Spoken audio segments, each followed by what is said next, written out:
kabalot, ngayon po hindi po tayo nakapagbenta ng balot dahil nagbusan po tayo ng puhunan.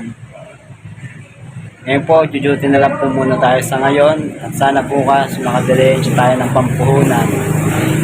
Ayun, mag-iingat tayo sa lahat at God bless po sa mga sumuporta sa atin at naniniwala. 500 plus na po tayo na followers. Maraming thank you God. Thanks God dahil sa inyo, dahil sa akin, dahil sa mga kaya natin, dahil napag-usayan natin ang lahat. God bless. Ngayon mga kabalot, kasalukuyan po tayo nasa duty na naman po ngayong gabi at mag-iingat po tayo sa lahat ng mga bagay at kapahamakan.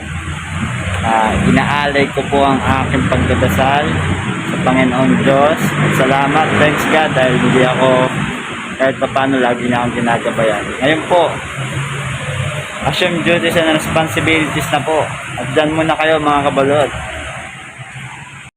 Ngayon po mga kabalot, sa mga nagtatanong at nagtataka kung paano ko napagsasabayan pagtitinda ko ng balot at pagduduty ko.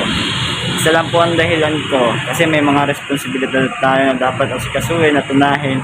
Hindi na tayo binata, hindi na tayo tulad ng dati na sarili lang natin iintindihin natin.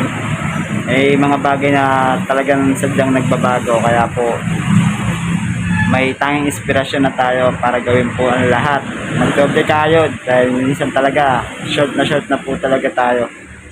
Kailangan natin ng doble kayod para sa doubling income na darating, para sa mga bagay na paggagastusan natin at para sa mga bagay na kailangan natin. Yun po sa mga nagtataka po dyan at sa mga kung paano ko na isasabay. Yan po ang aking kasagutan mga kabalot. Ngayon, magbabalik na lang ako maya. Salamat sa tiwala at suporta. Thanks God ulit.